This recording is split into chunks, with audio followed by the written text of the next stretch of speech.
नमस्कार दोस्तों, स्वागत है आपका आयुर्वेद आरोग्य औषधि चैनल के एक और नए एपिसोड में। दोस्तों, आपने आमतौर पर देखा होगा कि कुछ लोग दूसरों की तुलना में सर्दी, फ्लू और बुखार आदि का आसानी से शिकार हो जाते हैं। लेकिन क्या आपने कभी सोचा है कि क्यों कुछ लोग अंदर से बहुत कमजोर तो कुछ लोग बहुत ही स्ट्रांग होते हैं, जो उन्हें आम बीमारियों और अन्य स्वास्थ्य समस्याओं से दूर रखता है? तो दोस्तों, इसका आंसर ये है कि ऐसा उनकी कमजोर या मजबूत प्रतिरक्षा प्रणाली या इम्यूनिटी के कारण होता है। लेकिन अब सवाल ये उठता है कि आप कैसे अपने इम्यून सिस्टम को मजबूत बना सकते हैं। तो चलिए दोस्तों, आज हम इसी सवाल का जवाब जानने की कोशिश करते हैं कि कैसे आप आयुर्वेद की मदद से अपनी रोग प्रतिरोधक क्षमता या इम्यून सिस्टम को नॉर्मल से कहीं अधिक स्ट्रांग बना सकते हैं। और दोस्तों, इस वीडियो में बताई गई सभी आयुर्वेदिक दवाइयों के लिंक्स आप इस वीडियो के डिस्क्रिप्शन बॉक्स में जाके देख सकते हैं, जहां से आप उन्हें आसानी से खरीद सकते हैं। लेकिन उससे पहले अगर आपने अभी तक हमारे चैनल आयुर्वेद आरोग्य औषधि को सब्सक्राइब नहीं किया है तो प्लीज इसे सब्सक्राइब करें और हमारी लेटेस्ट वीडियोस की नोटिफिकेशंस को पाने के लिए बेल आइकॉन को भी दबाएं। और अगर आपको ये वीडियो अच्छा लगे तो अपने दोस्तों और फैमिली के साथ इसे शेयर और लाइक भी जरूर करें। तो चलिए दोस्तों, शुरू करते हैं। दोस्तों, साइंटिफिकली हमारा इम्यून सिस्टम टिश्यूज, सेल्स और ऑर्गन्स का एक बड़ा और सिस्टमैटिक नेटवर्क होता है, जो हमारे शरीर को वायरसेस और बैक्टीरिया आदि से बचाता है। हमारी प्रतिरक्षा प्रणाली या इम्यून सिस्टम सबसे पहले हमारे शरीर में किसी भी तरह के विषाक्त पदार्थ या टॉक्सिक एलिमेंट की मौजूदगी का पता लगाता है और फिर एक संगठित तरीके से उनके खिलाफ लड़ता है। लेकिन दोस्तों, बढ़ते स्ट्रेस, चिंता, एक खराब जीवन शैली, गलत खाने पीने की आदतें और हर दिन दुनिया भर में फैल रहे नए और खतरनाक इन्फेक्शंस और वायरसेस के कारण कभी कभी हमारे इम्यून सिस्टम में गड़बड़ी आ जाती है। लेकिन दोस्तों, आपको चिंता करने की कोई जरूरत नहीं है, क्योंकि आप प्राणायाम, ध्यान या मेडिटेशन और योग जैसी स्वास्थ्यकर आयुर्वेदिक तकनीकों को अपनाकर बड़ी ही आसानी से अपने इम्यून सिस्टम को फिर से पुनर्जीवित कर सकते हैं। ये माइंडफुल ब्रीदिंग टेक्निक्स या सूक्ष्म आयुर्वेदिक उपचार पद्धतियां शारीरिक, मानसिक और आध्यात्मिक तीनों स्तर पर काम करती है और हमारे रक्त को अधिक ऑक्सीजन प्रदान करके,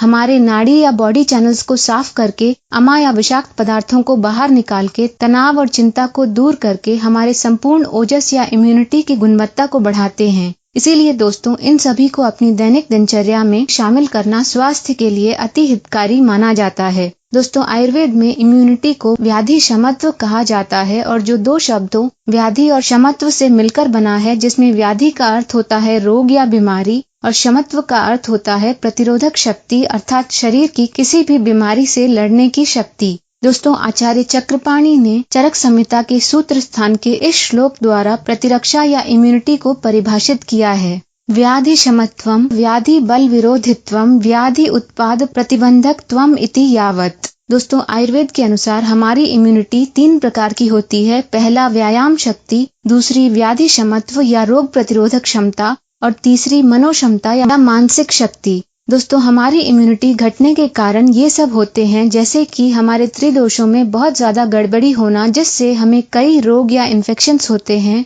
हमारे शरीर में तरल पदार्थ की कमी या डिहाइड्रेशन होना, जिससे हमारे शरीर में मौजूद फ्लूइड्स, मिनरल्स और नमक की मात्रा में असंतुलन पैदा होता है। हमारा लंबे समय से किसी बीमारी के कारण अस्वस्थ रहना, जरूरत से ज्यादा एक्सरसाइज करना जो बॉडी टिश्यूज को हानि पहुंचाकर उन्हें कमजोर बनाता है, शराब पीना और धूम्रपान करना, रात में देर तक जागना जिससे वात दोष बढ़ता है और जो बॉडी टिश्यूज या धातुओं की क्वालिटी को भी घटाता है, और मानसिक तनाव, भय, क्रोध, जलन आदि। दोस्तों, ये तो हम सब जानते हैं कि एक पौष्टिक आहार और नियमित व्यायाम एक स्ट्रांग इम्यूनिटी के लिए कितना ज्यादा इम्पोर्टेंट होते हैं। लेकिन क्या आप जानते हैं कि आप इन शक्तिशाली प्राणायामों और ध्यान या मेडिटेशन से बड़ी ही आसानी से अपनी रोग प्रतिरोधक क्षमता को बदल सकते हैं और एक सर्वोत्तम मानसिक, शारीरिक और आध्यात्मिक स्वास्थ्य प्राप्त कर सकते हैं? चलिए दोस्तों, अब हम ये जानने की कोशिश करते हैं कि हम ऐसा कैसे कर सकते हैं। दोस्तों, तनाव अक्सर हम में शारीरिक स्तर पर इन्फ्लेमेशन में वृद्धि करता है, जिससे कि हम इन्फेक्शंस और कई गंभीर बीमारियों की चपेट में आ जाते हैं।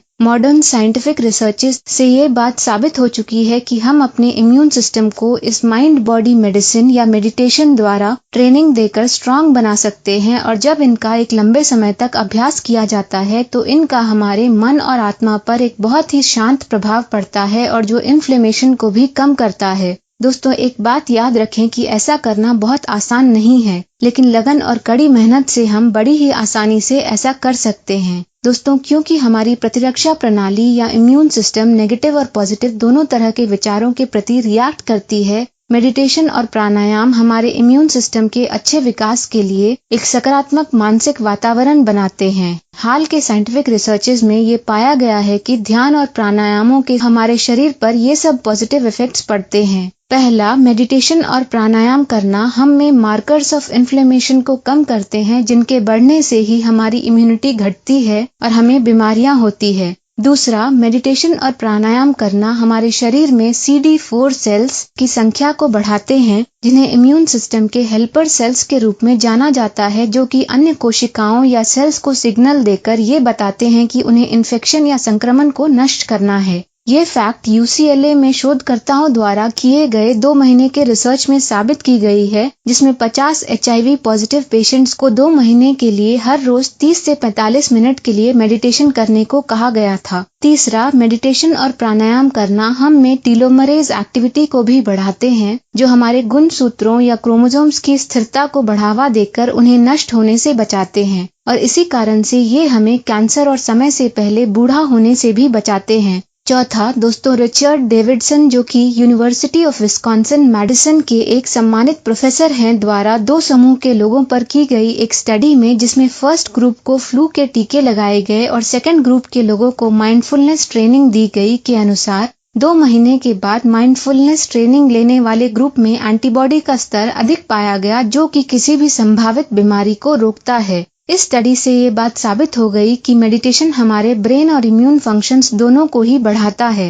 दोस्तों अभी तक बताए गए ये साइंटिफिक रिजल्ट्स फाइनली ये साबित करते हैं कि माइंडफुलनेस बेस्ड टेक्निक्स इन सब तरीकों से हमारी इम्यूनिटी को बढ़ाती है। पहला, ये हम में तनाव और नकारात्मक सोच को कम करके हमारी कठिन परिस्थितियों से निपटने की क्षमता को बढ़ाते हैं। दूसरा, ये हमारे ब्रेन और इम्यून सिस्टम के तालमेल में वृद्धि करते हैं, अर्थात हमारे pre frontal cortex, right anterior insula और राइट हिप्पोकैम्पस आदि एरियाज में एक्टिविटी को बढ़ाते हैं, जो कि हमारे ब्रेन के वो हिस्से होते हैं जो हमारे इम्यून सिस्टम के कमांड सेंटर्स के रूप में काम करते हैं, और जिससे हमारी प्रतिरक्षा प्रणाली और अधिक प्रभावी ढंग से काम करती है। तीसरा, ये हमारे शरीर के सेकंड ब्रेन अर्थात आंतों को एक्टिवेट या सक्रिय करते हैं। दोस्तों हमारे शरीर में अरबों खरबों सूक्ष्म जीव या माइक्रो ऑर्गेनिजम्स होते हैं, जिनमें से अधिकांश हमारी आंतों में मौजूद होते हैं, जिन्हें गुड या गट बैक्टीरिया कहा जाता है, जो कि हमारे शरीर को बाहर से अतिक्रमण करने वाले रोगाणुओं और हमारे शरीर में जन्म से मौजूद इन गुड बैक्टीरिया के बीच अंतर करने में मदद करते हैं, और इसी वजह से ये हमारे इम्यून सिस्टम के विकास और रखरखाव में भी मदद करते हैं।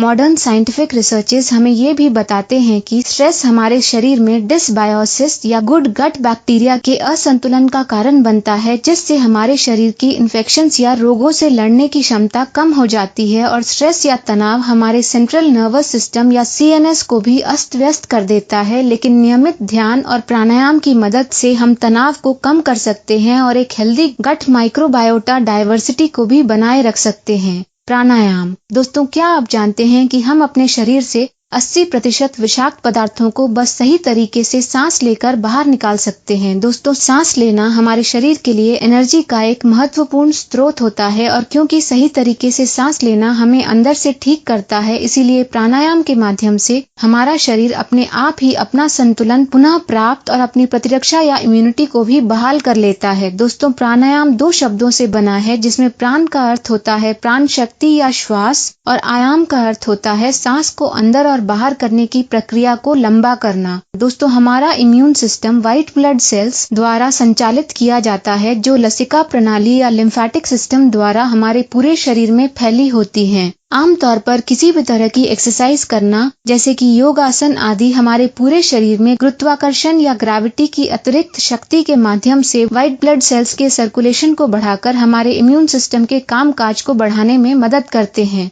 दोस्तों हमारे बॉडी सेल्स हर समय पुनर्जीवित या रीजनरेट होते रहते हैं, लेकिन ऑक्सीजन के बिना ऐसा नहीं होता है। और इसीलिए प्राणायाम द्वारा सांस लेना हमारे शरीर को ज्यादा से ज्यादा ऑक्सीजन दिलाने का सबसे तेज और कारगर तरीका होता है। गहरी सांस लेने से हमारी प्रतिरक्षा प्रणाली को, हमारे बॉडी सेल्स को पुनर्जीवित करने में मदद मिलती है, जो हमें किसी भी तरह के इन्फेक्शन या बीमारी से लड़ने में मदद करते हैं। तो चलिए दोस्तों, अब हम उन प्राणायामों के बारे में जानते हैं जो आपके इम्यून सिस्टम को स्ट्रांग बनाने के लिए सर्वश्रेष्ठ माने जाते हैं। पहला, भ्रामरी प्राणायाम। दोस्तों, जब हम इस प्राणायाम का अभ्यास करते हैं तो ये एक भ्रामर की ध्वनि पैदा करता है और इसीलिए इसे भ्रामरी प्राणायाम कहा जाता है। इस प्राणायाम से पैदा होने वाली वाइब्रेशंस या कंपन हमारे पिट्यूटरी, थायराइड और पिनियल ग्लैंड्स को उत्तेजित करते हैं और हमारे मस्तिष्क या माथे के आसपास की नसों को भी सक्रिय करते हैं। इससे हमारे शरीर में NKCs या नेचुरल किलर सेल्स का सक्रिय उत्पादन होता है, जो बाहर से अतिक्रमण करने वाले रोगाणुओं को मारते हैं और हमारी इम्यूनिटी को भी बढ़ाते हैं।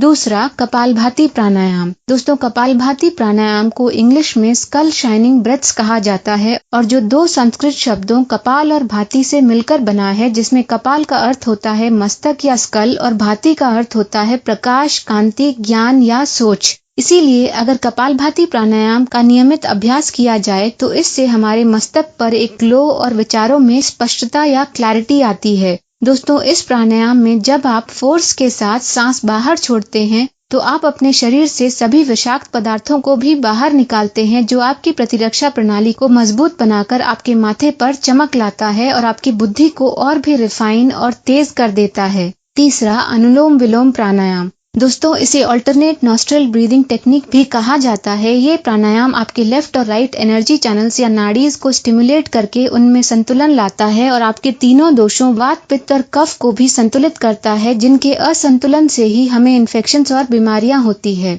चौथा, भस्त्रिका प्राणायाम। दोस्तों, ये ट्रेडिशनल योगिक ब्रीदिंग टेक्निक हमारे शरीर में गर्मी पैदा करती है और इसीलिए इसे ब्रेथ्स ऑफ फायर भी कहा जाता है। जब हम भस्त्रिका प्राणायाम का अभ्यास करते हैं तो हमारे डायफ्राम और पेट की मांसपेशियां हवा को हमारे फेफड़ों से अंदर और बाहर खींचती है और हमारे डाइजेस्टिव ऑर्गन्स में ब्लड के सर्कुलेशन को भी बढ़ाती है, जिससे गर्मी पैदा होती है। दोस्तों, यही गर्मी हमारे शरीर को गर्म रखती है और हमारे इम्यून सिस्टम को भी मजबूत बनाती है। पांचवा, उद्गीत प्राणायाम। दोस्तों, उद्गीत शब्द का अर्थ होता है जप करना। जब हम इस प्राणायाम का अभ्यास करते हैं तो हम ब्रह्मांड की ध्वनि ओम का जप करते हैं। ये प्राणायाम सबसे आसान प्राणायाम होता है। जब हम लगातार एक सचेत मन के साथ सांस लेते हुए ओम शब्द का जप करते हैं तो हम अपनी सांसों पर ध्यान केंद्रित करते हैं, जिससे हम एक ध्यान या मेडिटेशन की अवस्था में चले जाते हैं। हमारा शरीर ओम शब्द की पवित्र भावना से भर जाता है, जिससे हमारा अशांत मन शांत हो जाता है।